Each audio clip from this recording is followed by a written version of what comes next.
사람들이 이제 살아가면 사람들은 저마다 자기가 바라보는 시각에서 세상을 판단합니다. 그리고 그 시각을 가지고 세상을 받아들이기도 하며 또 그 시각을 가지고 또한 세상으로 내보내기도 합니다. 이것이 이제 사람이 가지는 한계이죠. 사람이 가지는 한계입니다. 그 보여지는 그 시각으로 자기가 세상을 받아들이고 또 세상으로 자기를 내보내기도 하는 것입니다. 근데 물론 이건 사람만 그런 건 아닙니다. 모든 생물들은 다 그러합니다.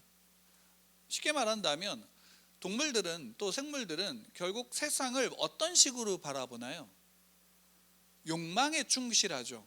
동물들은 그렇습니다. 동물들은 자신의 삶의 욕망들에 충실합니다. 그것이 어떻게 본다면 하나님이 창조하신 창조의 그 모습일지 모릅니다. 그 욕망에 충실한 거죠. 그러니까 먹고 싶으면 먹고 또 자고 싶으면 자는 겁니다. 그러나 또 위협을 느끼면 생존을 위해서 도망가기도 하는 것. 그것이 이제 어떻게 보면 동물입니다. 그럼 사람과 동물의 차이점은 뭐가 있을까요? 아마 여러 가지로 우리는 그것을 설명할 수 있지만 오늘 단적으로 하나를 우리가 생각해 본다면 뭐냐면 그 시각을 어떻게 하냐면 학습할 수 있다라는 겁니다. 배울 수 있다라는 거죠. 동물들도 물론 그 이제 유전적인 정보를 통해서도이기도 하지만 그 동물들 안에 그 이제 소위 말한다면 자기가 낳은 새끼에게 부모 그 어미가 어떻게 하냐면 그 삶의 방식들을 가르치죠. 물론 어떤 동물에 따라서는 그냥 내버려 두기도 하지만 그 자신의 자연 속에서 그것을 배우기도 합니다. 그러나 결국에는 그것을 배워도 결국에 어떤 것이냐면 자기의 그런 욕구와 욕망에 충실하도록 가르치는 겁니다. 근데 사람은 좀 다르죠. 사람은 실제로 그 시각을 배웁니다. 그러니까 만약에 갓난아이가 태어난 그 갓난아이를 그냥 그대로 두면 비록 그 이제 여러 가지 도구를 나중에 생활하면서 배울 수도 있지만 갓난아이도 결국엔 그냥 그대로 두면 어떻게 되면 동물과 다를 바 없는 삶을 살아가는 것을 우리는 접하게 되어집니다. 근데 실제로 그럼 사람이 다른 건 뭐냐면 부모로부터 자녀가 배우기도 하지만 공동체 속에서 어떻게 하냐면 지식을 습득하는 겁니다. 그 지식을 습득하는 것을 통해서 그 시각을 갖게 되죠. 그래서 사람은 그냥 단순하게 자기만을 위해 살아가는 것이 아니라 그 공동체 속에서는 좀 더 넓은 거시적인 어떤 삶의 계획들을 세우기도 합니다. 물론 대부분의 사람들이 나이가 들면서는 또는 또 어리거나 또 이러면서는 어떻게 하냐면 사람은 또 근시안적인 눈에 보여지는 것, 닥치는 것에 이제 맞추어 살아가기도 하지만 어릴 때는 조금 더 어릴 때는 또 부모로부터나 또는 학교에서 어떤 이런저런 지식들을 습득할 때는 좀 더 거시적인 좀 더 큰 어떤 꿈들을 꾸게 되죠. 내가 어떤 사람이 되어야 되겠다라고 하는 꿈들을 꾸게 됩니다. 이게 이제 어떻게 본다면 역사이죠. 소위 말한다면 인간이 세상과 다른 어떤 다른 동물들과 다른 어떤 모습들이 있다면 그것은 바로 역사의 학습입니다. 그러니까 지난 과거를 기억하는 거죠. 기억하고 그 기억 속에서 현재를 어떻게 살아가야 할지를 생각하고 앞으로 우리는 이렇게 해야 되겠구나라는 것을 그것을 통해서 배우게 되어지는 그 역사입니다. 간단하게 거창하게 어떤 우리 한국 역사, 세계 역사 이런 부분으로 보는 게 아니라 간단하게만 보더라도 제가 대학에 처음 이제 들어가는 그쯤에 들어가서 얼마 안 돼서 한국에 IMF가 터졌죠. IMF로 인해서 한국이 굉장히 경제적 상황이 어려워질 때, 힘들 때 사람들이 그 속에서 참 쟤네 때문에 산다라고 하는 두 인물이 있었습니다. 혹시 아시나요? 그렇죠. 박세리 선수와 박찬호 선수입니다. 박찬호 선수는 당시에도 야구는 유명했으니까. 근데 박찬호 선수는 유명하지 않았을 때 이제 미국 가장 큰 어떤 전 세계에서 가장 야구를 잘한다라고 하는 사람들이 모인 그런 미국의 프로리그에 들어가갖고 굉장히 뛰어난 활약을 했죠. 사람들이 그래서 그 미국하고 시간 차이가 있음에도 불구하고 그 생방송을 보기 위해서 밤잠을 줄이기도 했습니다. 그리고 하루 종일 그 얘기를 했어요. 저도 기억합니다. 그리고 자부심을 가졌죠. 또 하나는 뭐냐, 박세리 선수입니다. 한국에 솔직히 그 당시, 뭐 지금도 어느 정도는 있지만 그 당시에는 뭐가 있냐면 골프라고 하는 게임은, 스포츠는 돈 있는 사람들만 하는 것이다라는 인식이 좀 강했죠. 근데 박세리 선수가 골프를 가장 잘 치는 그런 LPGA 투어 거기에 나가서 우승을 하고 또 자신이 얼마나 열심히 했는지를 보여주는 그 모습을 통해 사람들은 환호하게 되고, 그것 때문에 골프라는 것이 좀 더 대중화되어지기도 했습니다. 근데 재밌는 건 뭐냐면 그 둘의 활약을 통해서, 그 활약을 했던 그 모습을 보면서 박찬호를 보면서 당시의 젊은 청소년 야구 선수들은 누구처럼 되려고 했냐면 박찬호 선수처럼 되려고 했어요. 나 저 사람처럼 됐으면 좋겠다. 저 사람처럼 돼서 이 국민들을 위해서 뭐 거창하게는 국민들에게 힘을 주는 선수가 됐으면 좋겠다라고도 했을 거고, 저 선수처럼 성공하고 싶다고도 했을 거예요. 실제로 박세리 선수 다음에는 골프를 잘 몰랐던 친구들도 어떻게 하냐면 골프를 치고 싶어하는 친구들이 많이 생겼죠. 왜냐하면 박세리 선수가 가장 기억에 남는 장면 중에 하나가 뭐냐면, 벙커에 이제 공이 빠져서 그 물 속에서 이제 공을 쳐야 될 때 신발을 벗고 양말을 벗을 때 그 모습이 굉장히 선명하게 방송에, 뉴스에 전 세계적으로 나갔어요. 뭐냐면 발목 사이로 살이 세게 틀린 거예요. 그러니까 얼마나 만큼 노력을 하고 훈련을 했는지를 잘 보여주는 한 대목이죠. 그래서 거기 들어가서 골프를, 그 벙커에 들어간 공을 치는 그 모습, 그 자체로 사람들은 감동을 받았어요. 그래서 그 이후에 지금까지 그 LPGA 투어에서 한국 선수들이 굉장히 많은 활약을 하고 있고 좋은 성적을 거두고 있어요. 그런 사람들을 뭐라고 얘기하냐면 박세리 키즈라고 얘기하기도 합니다. 그게 뭐 그때만 끝난 게 아니라 최근에는 김연아 선수도 그렇죠. 김연아 선수도 세계적인 피겨 선수로서 이름을 날렸고, 그때 활약했던 것을 본 또 어린 친구들이 김연아 키즈라고 불리면서 지금 또 활약을 하고 있는 모습들을 보게 되어집니다. 그러니까 그런 지나간 어떤 사람들의 모습, 지나간 사람들의 어떤 기억들을 계속 답습함으로 뭘 가지냐면 세상을 바라보는 시각을 갖는 겁니다. 그게 역사의 교육이죠. 그러니까 역사 교육은 실제로 이 세상에서, 일반적인 세상 속에서 굉장히 필요한 일입니다. 그러나 성경은 우리에게 그것을 더욱더 강조하고 있는 겁니다. 성경을 쉽게 말한다면 성경은 역사책입니다. 성경은 역사책이죠. 성경에서 하나님이 그 백성들에게 실제로 하나님의 백성들 속에서 하나님이 어떻게 함께 하셨고 일하셨는지를 기록하고, 하나님을 믿는 백성들에게 뭐냐면 너희들은 세상을 이렇게 봐야 돼 라고 이야기를 하고 있는 겁니다. 그리고 그 속에서 너희들은 이 시각을 가지고 너희들을 받아들이고, 너희들은 또 이 시각을 가지고 너희들 이 세상 속에서 나타내야 돼, 살아야 돼 라고 말씀하고 있는 거죠. 그게 성경이 우리에게 요구하는 거예요. 그러니까 실제로 성경은 그 하나님의 백성들에게 너희들은 그때그때마다 너희들이 그 순간마다 이렇게 알려주시는 게 아니라 하나님의 말씀, 특히나 율법, 계명을 주심으로 말미암아 너희들이 누구 백성이니 내 백성인지를 너희들은 알고 그 말씀으로 말미암아 너희들은 이렇게 살아야 돼라는 것을 알려주시는 거죠. 그게 이제 쉽게 말한다면 그리스도인들에게 주신 하나님의 말씀입니다. 그러니까 그래서 늘 성경의 구약 성경을 통해서 보면 늘 어떤 것이 강조되냐면 기억해야 된다라는 것이 강조되고 있습니다. 기억해야 한다라는 것. 기억해야 한다. 그렇다고 그럼 과거의 어떤 일들이 지금과 상관없는 그냥 지식으로만이 아니라 그것이, 그 과거에 기억한 것이 바로 지금 어떻게 해야 되냐면 우리가 그대로 살아야 된다라는 사실을 알려주는 거예요. 살아야 된다. 그것이 십계명이라는 그 계명을 통해서 분명하게 선언되어지고 있는 거죠. 그 십계명을 자세히 보면 예수님께서 말씀하신 것처럼 하나님을 사랑하라는 거죠. 1계명부터 4계명은 하나님을 사랑하라는 거예요. 5계명부터 10계명까지는 뭐예요? 이웃을 내 몸과 같이 사랑하라는 겁니다. 근데 내 몸과 같이 사랑하는데 어떻게 사랑해야 된다라고 말씀하세요? 우선 너 부모를 좀 공경할 줄 알아야 돼. 그리고요, 너 생명을 존중해야 돼. 함부로 살인하면 안 돼. 남의 것을 훔치면 안 돼. 도둑질하지 마. 거짓말도 하지 마. 너 이웃의 것을 탐내고 욕심내지 마 라는 거죠. 그럼 가만히 생각해 보면 이것은, 제가 늘 십계명을 이야기할 때 말씀드리는데, 이것은 믿지 않는 사람들도, 아니 아이가 태어나면 가장 먼저 가르쳐 주는 것 중에 하나가 이겁니다. 그럼 이웃을 사랑하는 방법은 여기에 다 있는 거예요.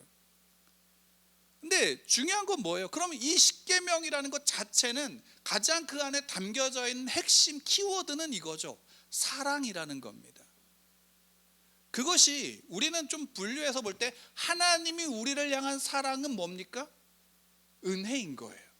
하나님이 우리를 향한 하나님의 사랑은 은혜로 표현되어지는 것이고요, 우리가 내 이웃에 대하여 표현되어지는 것은 뭡니까? 사랑인 겁니다.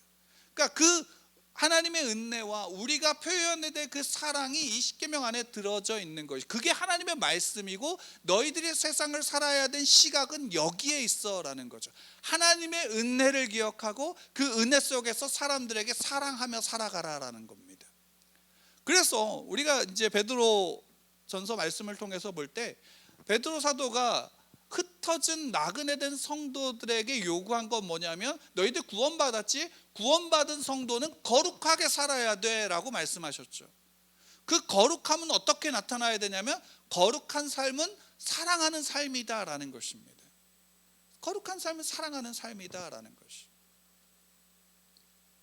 근데 사랑하는 삶을 살아갈 때 여기서 우리가 사랑한다라는 말이 단순하게 그래 너 이쁘다, 너 좋다, 너 착하다, 너 잘하고 있다라는 것으로만 점철되는 것이 아니다라는 사실을 우리는 기억해야 돼요. 그걸 어떻게 기억하냐면, 사도 베드로는 그것을 선지자의 말을 인용해서 우리에게 알려주는 거예요.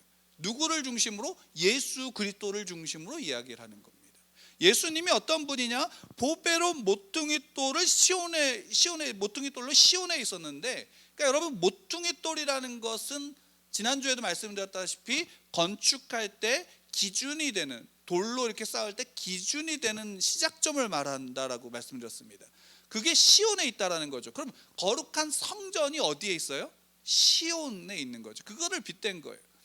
그 성전이 시온에 있는데 그분의 가장 기준이 되고 가장 기초가 되는 분이 누구냐면 예수님이시다라는 거예요. 그래서 그분을 믿는 자에게는, 믿는 자는 부끄러움을 당하지 않아. 그러나 믿지 않는 자들에게는 어떻게 되는지를 또 이야기를 하는 게 뭐냐면, 건축자가 버린 돌처럼 취급된다라는 거죠. 왜? 어떻게 되기 때문에? 믿지 않는 자들에게는 그것이 부딪히는 돌이 되고 넘어지게 만드는 바위가 되기 때문인 겁니다. 왜? 흠모할 만한 그 어떤 모습도 그 안에 없기 때문입니다. 이것을 본다면 실제로 예수님께서 이 땅에 오셔서 유대인들과 함께 지내셨죠. 왜냐하면 유대인들에게 있어서 오실 메시아를 그들은 늘 기다려왔고, 그래서 하나님이 약속했던 그 메시아가 다윗의 후손으로서 유대인 가운데 나신 거예요. 근데 그 나신 분은 유대인들이 원했던, 기대했던 자신들의 국가적인 해방과 자신들의 민족적인 우월성을 드러내기 위한 메시아가 아니라, 실제로 이사야 선지자가 예언했던 것처럼 세상 죄를 지고 가는 어린 양으로 오셨고, 흠모할 만한 그 어떤 모습도 없는 모습으로 오신 거예요. 가장 낮은 곳으로 오신 거죠. 근데 그 오신 메시아가 기적을 나타냈어요. 사람들은 혹했어요. 야, 저분이 진짜 기다렸던 메시아인가? 라고 했던 거죠. 그러니까 제자들이 예수님에게 하나님을 보여주십시오라고 물었던 것도 그와 같은 맥락이 있어요. 그 기적을 행하지만 우리가 알던 메시아의 모습과는 다른데, 그러니까 하나님이 어떤 분인지 하나님을 보여주십시오라고도 질문했을지 모릅니다. 근데 예수님이 오셔서 실제로 이스라엘 백성들, 유대인들에게, 특히나 믿음이 좋다라고 하는 이들에게 어떻게 대하셨어요? 예수님은 그들에게 대해서 단 한마디로, 한 문장으로 그것을 요약할 수 있어요. 그렇죠? 독사의 자식들이라. 독사의 자식들이라고 들었던 바리새인들은 어떤 사람들이냐? 그 당시에 가장 믿음이 좋았던 사람들이에요. 율법을 사랑했어요. 율법을 연구했고 배웠어요. 그리고 그 율법대로 살았던 사람들이에요. 근데 그들에게 독사의 자식들이라고 말씀하셨단 말이에요. 왜일까요? 외식하는 자들이라고 말씀하셨어요. 왜일까요? 그 율법의 가장 중요한 핵심 무엇을 잃어버린 거예요? 본질된 사랑을 잃어버린 거예요. 율법은 하나님이 하나님의 백성들에게 주신 은혜예요. 너희들은 내 백성이다라는 것을 알려주시는 그 은혜란 말이에요.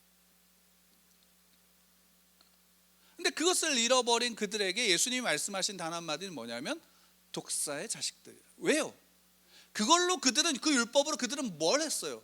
그들은 잘 지켰어요. 연구했어요. 사랑했어요. 근데 그것으로 뭘 했냐면요, 쟤는 이걸 안 지켰어, 너는 이걸 안 지켰어, 너는 이걸 했어, 너는 부정한 자야. 그리고 그 모든 자들을 다 어떻게 하냐면 정죄하고 그들을 다 짓밟아 버린 거죠. 그들의 상황과 마음들은 헤아리지 않았죠. 죄인들은 사람 취급하지 않았죠. 부정한 자가 만진다면 그는 돌로 쳐서 죽이려고 했죠. 그게 그들의 모습이었어요. 그러나 정작 그들 자신 안에 그 하나님의 사랑을 잃어버린, 아무리 그들이 도덕적이고 윤리적이더라도 그 안에 하나님의 사랑을 잃어버린 그들을 향해서 예수님은 말씀하신 거예요. 독사의 자식들아. 그럼 여기서 우리가 생각해야 되는 건 이거예요. 여러분, 우리는 하나님의 말씀 앞에 사랑이 내 안에 있습니까? 사랑이 내 안에 있습니까? 바리새인들을 보세요. 바리새인들은 이것을 가지고 어떻게 했나요? 쟤 이걸 안 지켰어요, 쟤 이걸 안 지켰어요, 쟤 저걸 안 지켰어요. 오늘날에 봅시다. 오늘날 어떤가요? 쟤는 봉사를 안 했는데, 쟤는 헌금을 안 했는데, 쟤는 밥 먹을 때 기도 안 했는데. 어린아이들은 그렇게 얘기해요. 어린아이가 이제 목사가 된 아빠에게 그런 얘기를 한 적이 있어요. 제가 아는 분인데, 집에서 밥 먹을 때 기도해요. 근데 기도할 때 어떻게 하냐면 굉장히 짧게 기도해요. 딱 눈 감았고 아빠가, 목사인 아빠가 하고 하나님 감사합니다, 아멘, 이렇게 끝내요. 예수님을 기도합니다, 아멘, 이렇게 해서 끝낸단 말이에요.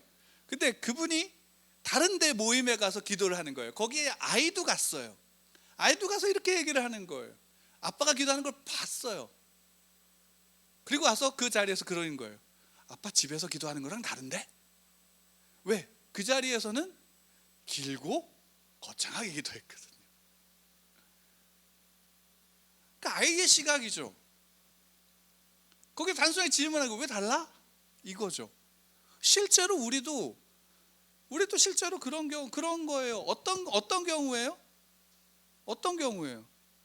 쟤는 저거 안 했는데? 예수님이 산상수훈에서 마태복음 7장에서 말씀하신 게 뭐예요? 지난주에도 이 말씀을 드렸죠. 네 눈에 들보를 보지 않고 남의 눈에 있는 뭘 보는 겁니까? 티를 빼려고 한다는 거죠. 거기에는 말로는 사랑이 있어요. 너 이거 고쳐야 돼 라는 것이 있지만, 정작 그것이 틀렸다라는 것이 아니라 정작 그 안에 뭐가 있냐면 정말로 하나님의 사랑으로서 내가 그것을 대하고 있는가. 그리고 사랑으로서 대한다면 먼저 나는 무엇을 봐야 되는가? 내 눈에 들보를 봐야 되는 것이죠. 실제로 바리새인들의 모습이 그러했다라는 거죠. 자기들도 지지 못하는 짐을 다른 사람한테 그냥 강제로 떠넘기는 거예요. 그리고 구원의 문 앞에 서서 자기는 들어가지 못하니까 거기 앞에서 문을 막고 다른 사람도 들어가지 못하게 하고 있다라고 바리새인들에 대해서 예수님이 말씀해요. 그래서 그들에 대해서 말씀할 독사의 자식들이다라는 거죠. 독사의 자식들. 독사의 자식들이에요. 실제로 이 독사의 자식들은 어떠하냐면 그 모든 것들 속에서 항상 남을 정죄하고 남에게 자신의 것들을 파악하는 게 아니라 다른 사람의 것들에 관심에서 저 사람 때문이란 말을 굉장히 많이 하죠. 그 모습이 가장 최초에 나온 모습이 어디에 있어요? 아담과 하와에게 나와 있잖아요. 아담은 하와를 볼 때에 내 뼈 중에 뼈요 살 중에 살이요 라고 말했어요. 그러한 하와 앞에서 이제 선악과를 따먹고 죄를 지은 다음에는 뭐라고 얘기했어요? 하나님이 주신 저 여자 때문에 내가 되었어요 라고 얘기하죠. 죄 때문이다라고 얘기하죠. 하와는 어떻게 했어요? 뱀이 나를 꾀해서 내가 먹었어요. 그게 독사의 자식들의 모습인 거예요. 실제로 그런 모습 속에서 우리는 서는 거예요.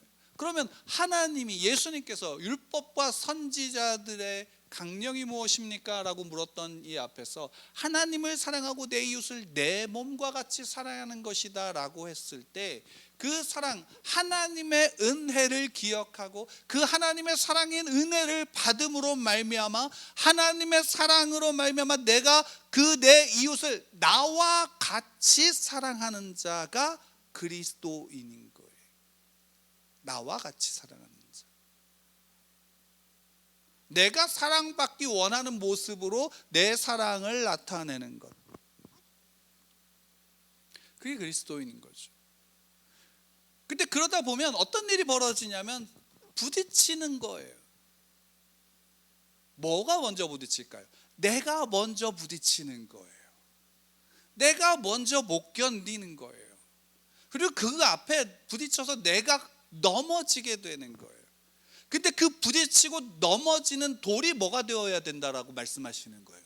모퉁이 돌이 되어야 된다라는 거죠. 그 버려진 돌이 나의 모퉁이 돌이 되어야 된다라는 거예요. 여러분, 예수님을 실제로 믿고 그 믿음 안에서 구원의 삶을 살아가면요, 하나님의 말씀, 그리스도의 말씀, 그분이 사셨던 그 말씀이 내 안에서 어떻게 하냐면 나를 부딪혀요. 왜요? 내가 살았던 상식과 기준을, 그 말씀은 나를 어떻게 하냐면 밀어버리기 때문이에요. 그것을 뜯어 고치려고 하기 때문이에요. 그래서 어떻게 돼요? 부딪히는 거예요. 실제로 그 믿음 앞에서 잘하면 잘할수록 그 앞에서 나를 부딪혀요. 그래서 제가 이 말씀을 최근에 많이 드리는 이 말씀이 이겁니다. 죄를 내가 아는 것과 그 죄를 내 삶 속에서 실제로 내가 그것을 느끼고 아는 것은 다르다라는 거죠. 경험한 죄는 달라요. 그건 우리 다 마찬가지입니다. 저와 여러분 다 마찬가지예요. 근데 우리는 뭘 아냐면, 내가 아는 죄가, 내가 그 죄를 알면 나는 그 죄와 상관이 없다라고 생각하는 거예요. 그렇지 않다라는 거죠. 그렇게 되기 때문에 뭐가 없냐면 그리스도인의 삶에 사랑이 없는 거예요. 내가 죄인임을 알 때 하나님의 은혜가 깊어지는 거예요. 감정적인 것뿐만이 아니라 내 삶에 실제로 그것을 부딪혀 오기 때문입니다. 그래서 예수님을 믿으면 부딪히고요, 넘어지는 거예요. 근데 그것이 기준이 되어야 된다라고 말씀하시는 거예요. 그래서 9절에 보면 사도 베드로는 그 9절 말씀을 핵심적으로 우리에게 이야기를 해주고 있습니다. 우리도 잘 아는 말씀이죠. 9절 말씀 함께 읽겠습니다. 시작. 그러나 너희는 택하신 족속이요 제사장들이요 거룩한 나라요 그의 소유가 된 백성이니 이는 너희를 어두운 데서 불러내어 그의 기이한 빛에 들어가게 하신 이의 아름다운 덕을 선포하게 하려 하심이라. 너희는 택하신 족속이요 왕같은 제사장들이요 거룩한 나라요 그의 소유가 된 백성이니, 우리가 잘 아는 말씀이죠. 근데 이 말씀을 살펴보기 전에 그 다음 말씀 10절 말씀 우리 함께 좀 다시 한번 같이 읽겠습니다. 시작. 너희가 전에는 백성이 아니더니 이제는 하나님의 백성이요 전에는 긍휼을 얻지 못하였더니 이제는 긍휼을 얻은 자니라. 자, 너희가 전에는 하나님의 백성이 아니었는데 이제는 하나님의 백성이래요. 근데 그 다음에 말씀이 재밌어요. 너희가 전에는 긍휼을 얻지 못하였더니 이제는 긍휼을 얻은 자니다라는 거죠. 이게 무슨 말씀일까요? 너희가 전에는 긍휼을 얻지 못했는데 이제는 긍휼을 얻은 자니다라고 말하고 있어요. 무슨 말씀일까요? 긍휼이라는 것은 어떻게 보면 하나님의 사랑이죠, 은혜죠. 사랑이자 은혜입니다. 근데 이 긍휼을 가장 성경에서 하나님의 긍휼을 가장 우리에게 잘 알려주는 단어가 있습니다. 우리가 잘 아는 단어입니다. 많이 사용하는 단어입니다. 임재입니다. 하나님의 임재가 하나님이 우리에게 가장 크신, 우리에게 부어주신 은혜입니다. 왜요? 죄가 무엇입니까? 너가 하나님과 같이 될 수 있다. 너가 하나님과 같이 될 수 있다라는 그 한마디, 그 문장이 뭘 이뤄놨냐면 하나님과 우리의 관계를 끊어버린 겁니다. 그 죄가 우리와 하나님이 함께 할 수 있고 우리가 하나님 앞에 나아갈 수 없게 만든 겁니다. 우리가 하는 모든 일들, 그 죄 아래서 우리가 하는 모든 일들은 다 어떻게 하나요? 하나님을 대적하는 겁니다. 하나님을 대적하는 겁니다. 그래서 실제로 죄 아래에 있는 인간들은 어떡한가요? 에덴에서 쫓겨난 인간들은 그 모든 생각하는 거, 행하는, 말하는 모든 것들이 다 악할 뿐인 겁니다. 사도 바울은 그것을 로마서에서 분명히 말씀하시죠. 모든 사람이 죄를 범하였음에 하나님의 영광에 이르지 못한다라고 말했죠. 모든 사람이 그 죄를 범하였다라는 거예요. 모든 사람이 다 악하다라는 것입니다. 그 죄는 하나님을 전적으로 대적한다라는 것이고, 그 하나님을 대적하는, 하나님을 믿지 않는 자, 하나님을 알지 못하는 자들에게 있는 윤리와 도덕과의 선함과 사랑은 다 결과적으로 무엇이 되냐면 하나님을 대적하는 것으로 나아가게 되어지는 겁니다. 실제로 그렇습니다. 그 죄라는 것이 그런 겁니다. 하나님이, 그러면 죄인에게는 하나님이 임하실 수 있어요, 없어요? 하나님은 임하실 수 없어요. 왜? 하나님은 죄를 미워하시니까. 그래서 죄의 결과는 사망인 겁니다. 근데 긍휼을 그래서 얻지 못했던 자가 긍휼을 얻었다라는 건 뭐예요? 하나님이 그 죄인들에게 어떻게 하신 거예요? 임하신 거예요. 그 죄로 관영한 세상 속에 하나님은 노아에게 임하셔서 그와 그의 가족들을 어떻게 하셨냐면 구원하셨죠. 죄로 말미암아 우상을 만들고 있었던 아브라함에게 하나님 어떻게 하셨어요? 임하셔서 그를 구원하셨죠. 하나님이 그로 말미암아 아브라함과 이삭과 야곱의 하나님이 되어 주셨죠. 그리고 그들의 후손인 이스라엘 백성들을 구원하기 위해서 하나님 모세를 통해서 그들에게 임하셨죠. 그리고 그들이 광야로 나갔을 때 성막을 짓고 하나님은 그 성막 가운데 임하심으로 이들이 내 백성이라는 사실을 선언하셨던 겁니다. 하나님이 임하신 것이 뭐예요? 긍휼입니다. 하나님의 임재가 긍휼인 거예요. 그리고 하나님의 임재하신 그곳은 하나님의 성막이 되고요. 다윗 이후에 솔로몬 때에 어떤 일을 벌이셨어요? 성전 가운데 하나님이 임하셨던 겁니다. 그래서 거룩한 성전은 하나님이 임하신 상징이 되고 하나님이 임하신 곳이 되어지는 겁니다. 실제로 다윗을 통하여 하나님의 나라를 세우셨습니다.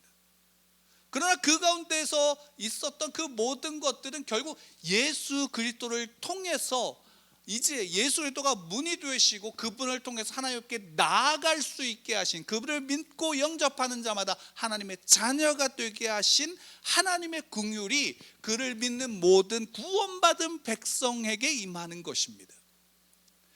그리고 사도 베드로는 이야기합니다. 뭘 이야기합니까?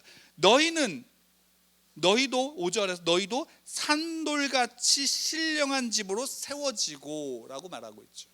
우리 신령한 집으로 세워져야 된다라는 겁니다. 그리고 그 신령한 집으로 세워질 때에 그 모퉁이 돌이 뭐예요? 예수 그리스도가 되어져야 된다라는 겁니다. 그는 버려진 돌이고요, 그는 부딪히는 돌이고요, 그는 넘어지게 하는 돌이지만 그분의 기준이 우리의 모퉁이 돌이 되어질 때에 우리는 신령한 집, 거룩한 성전으로 세워진다라는 것이에요. 왜? 예수 그리스도가 우리를 하나님의 자녀로 인치셨기 때문이에요. 그의 피로 우리를 인치셨고 그의 피로 우리를 씻으셨기 때문이에요. 그래서 우리는 긍휼을 받은 자가 되는 것입니다. 그러면 너희는 택하신 족속이요 왕같은 제사장들이요 거룩한 나라 그의 소유된 백성이니 라고 말씀하신 이유가 거기에 있는 겁니다. 너희들은 긍휼을 입은 자다라는 것입니다. 거룩한 삶은요 사랑하는 삶입니다. 그리고 거룩한 삶은요 버려진 돌과 같은 삶입니다. 이 세상에 많은 사람들이 거룩한 삶을 살아가는 그리스도인들을 향해서 뭐라고 미련하다라고 얘기합니다. 믿는 자들 중에서 믿는데 믿지 않는 자들은 뭐라고 얘기합니까? 우리를 거치는 자로서, 거친 돌로서 우리를 여기게 되어지는 겁니다. 그리고 우리 자신도 그 모퉁이 돌 대신 예수 그리스도 앞에 부딪혀야 됩니다. 부딪혀서 어떻게 돼야 되는지 아세요? 그 기준에 맞게 나를 깎아야 되는 겁니다. 그 거룩한 삶은 그래서 버려진 돌이지만 그 버려진 돌은 악독을 품는 것이 아니라 그 안에 무엇을 품어야 되는 것입니까? 사랑입니다. 나를 미련하다라고 하는 자들 앞에, 나를 거치는 자로서 나를 모독하는 자들 앞에 사랑을 품어. 그래서 원수도 사랑하라고 말씀하신 것.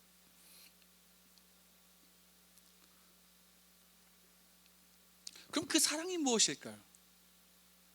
그럼 그 사랑은 무엇인지 여러분들 물어보셨나요? 사랑은 뭐예요? 그냥 사랑하면 됩니까? 성경은 그 부분에 대해서 분명하게 말씀하시죠. 1장 23절 말씀입니다. 23절, 24절, 25절 우리 함께 1장 베드로전서 1장 23, 24, 25 함께 읽겠습니다. 시작. 너희가 거듭난 것은 썩어질 씨로 된 것이 아니요 썩지 아니할 씨로 된 것이니 살아있고 항상 있는 하나님의 말씀으로 되었느니라. 그러므로 모든 육체는 풀과 같고 모든 영광은 풀의 꽃과 같으니 풀은 마르고 꼴은 떨어지되 오직 주의 말씀은 세세토록 있도다 하였으니 너희에게 전한 복음이 곧 이 말씀이니라. 자, 너희는 택하신 족속이요 왕같은 제사장이요 거룩한 나라요 하나님의 소유된 백성이니 그 다음에 나오신 어두운 데서 불러내어 그의 기이한 빛에 들어가게 하신 이의 아름다운 덕을 선포하게 하려심이라. 아름다운 덕, 그 앞에 살아있고 항상 있는 하나님의 말씀, 그게 뭔가요? 진리입니다. 사랑은 진리의 꽃을 펴야 되는 것입니다. 사랑은 이 진리의 꽃을 펴야 되는 것입니다. 우리가 구원받게 한 것, 우리에게 전하여진 복음이 곧 이 말씀이라고 하신 겁니다. 예수 그리스도의 십자가의 복음이 내 삶의 꽃이 되어야 됩니다. 내 사랑의 꽃이 되어야 된다라고요. 그 얘기는 내가 복음을 전해서 예수 믿으세요라고 말하는 것이 아니라 그분이 사신 바로 그 삶, 내가 낮아지는 데 있고 내가 섬기는 데 있고 내 형제를 위해 내 목숨을 내어주는 곳에 있는 삶, 그것이 오늘날 모든 그리스도인들이 내 이웃을 내 몸과 같이 사랑해야 되는 삶의 모습입니다. 그 삶의 모습 속에는 항상 뭐가 있어야 되냐면 진리가 꽃을 펴야 됩니다. 하나님의 말씀에 진리가 꽃을 펴야 됩니다. 하나님의 십계명 앞에서 오늘 나는 물어야 됩니다. 이 말씀이 내 부모를 내가 어떻게 공경해야 합니까? 라고 물어야 되는 것입니다.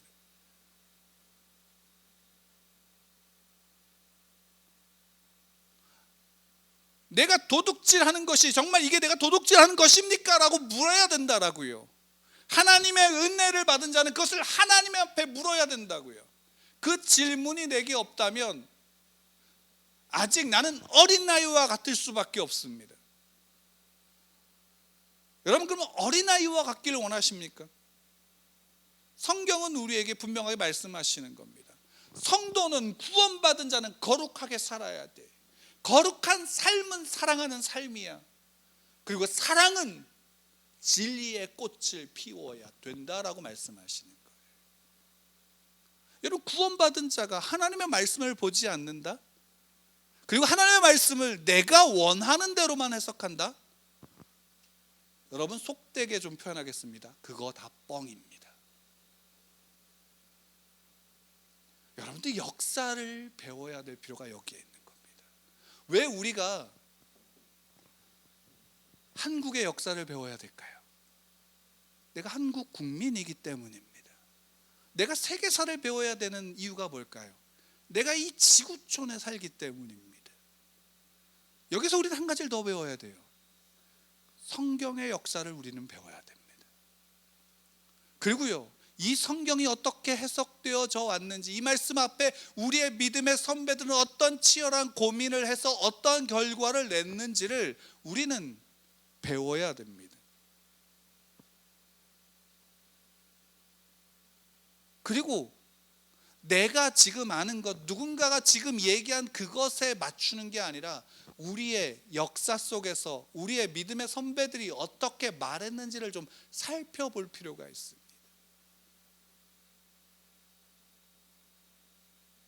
교리라는 것을 교회에서 싫어했던 이유 중에 하나가 뭐냐면 그것이 사변적이고 지적이기 때문이다라고 얘기합니다. 그럼 저는 다르게 말씀드리고 싶습니다. 한국 교회라고 할 수 있는 우리가 잃어버린 게 뭐예요? 하나님의 말씀을 보지 않았던 겁니다. 제대로 보지 않았던 겁니다. 여러분, 사랑은 진리의 꽃을 피워야 합니다. 그리고 이 공동체를 허락하신, 교회라고 하는 공동체를 허락하신 이유가 무엇인지 아십니까? 이 교회 공동체 안에서 그것을 함께 나누어야 되기 때문입니다. 즉흥적이고 그때 내가 알았던 그 순간에 감정에 휩쓸린 것이 아니라, 그때 내가 반짝하고 알았던 깨달음으로서가 아니라 우리의 믿음의 선배들이 어떻게 그 말씀 앞에 부딪혀 왔는지를 우리는 이 공동체 안에서 함께 배워야 되는 거예요. 그리고 그것을 지식이 아니라 내 삶에서 부딪혀 보셔야 됩니다.